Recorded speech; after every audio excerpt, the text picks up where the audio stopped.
Silicon Valley has become the mecca of entrepreneurship, the place where there's a lot of innovation, creativity, and where basically every entrepreneur at some point of their lives wants to go. But how did Silicon Valley start? Was Silicon Valley from the beginning? It was not the case. So let me tell you a little bit about the story. Everything started with William Shockley. He was born in 1910 in Palo Alto. He got his PhD from MIT, and then after several jobs, he joined Bell Labs. While he was in Bell Labs, he co-invented the transistor, which was a different way of a semiconductor that controlled and amplified electrical signals. After a few years in Bell, he decided that he wanted to commercialize his invention. So in 1955, he left. He left Bell and he decided to start his own company. The first decision that he had to make was, where am I going to set up my company? Mountain View, California was not really an option. You had New York, Boston, Syracuse that were leading the chip industry by far. But Mountain View had something important for him. His parents were there. Really? And especially his mom's health was not that good. So it was a factor that made him decide to go to Mountain View and start the business there, where there was nothing. It's not like now that there's like hundreds of coffee shops with youngsters sitting there with a hoodie waiting for the investor to come and give them the first $1 million check. It was a little bit more calmer than that. We know that in order to make any business successful, you need to have clients, funding, and of course a team, those three things were very, very scarce resources in Mountain View at the time. But he actually got the Nobel Prize for the invention of the transistor. So he was kind of a celebrity, and that helped him to bring together a group of 8 engineers and researchers, very, very talented, to join him, and also to convince one investor to join him in the venture. So there they go, and they start Shockley Semiconductors in 1955. But what happened? He was a genius. He got the Nobel Prize.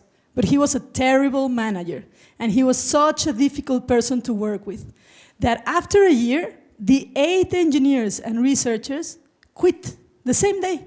We're done. We don't want to be part of your team anymore. We're going to start our own company, and our company is going to be Fairchild Semiconductors. Fairchild Semiconductors was off to a great start. It was, after 3 years, they're already $20 million in revenues. In the mid-60s, they were already almost hitting the $100 million in revenues, and they were one of the most successful semiconductors companies in the world. But what happened after that is what is really core to this conversation. All the founders and key executives of Fairchild at some point in time decided to leave the company and to start reinvesting their experience, their knowledge, and their financial gains into the next generation of entrepreneurs. What happened is this. 2 of them left and founded Intel. One more, Eugene Kleiner, started Kleiner Perkins, which is sometimes referred as the granddaddy of venture capitalism.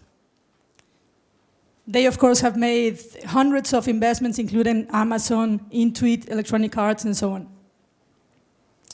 This guy was the VP of marketing at Fairchild, and he after Fairchild went to Intel.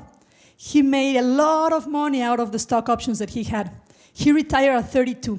He was 32 when he retired, and he decided at that point that he wanted to invest in other companies, and met these guys from Apple and wrote a check of $250,000. He was the employee number 3, and he ended up being, as you might know, CEO of the company at some point. Several years later, this person was part of Intel. He was an executive that was brought to Intel and then went to Kleiner Perkins. And there, he decided to write the check of $1 million to Google. So when we think about the power of one company, or a few people on building a network, or building an ecosystem of entrepreneurs, this is a good example about that, right? You can see that the Fairchild Mafia, as they are known, in 12 years, they already were influencing the formation of 31 new companies, which is a lot. At this point in the 1970s, that Silicon Valley or Mountain View was starting to be Silicon Valley. There were a lot of cheap companies, that there was something happening. So it was not the calm town that we had before. There was starting to be an industry in there. Now, if we take a look at all the public companies in the valley, 70% of those companies can be tracked back to Fairchild. 70%. That means 92 companies that now would have a combined value of more than $2 trillion. And they employ more than 800,000 people. So that's what we call impact.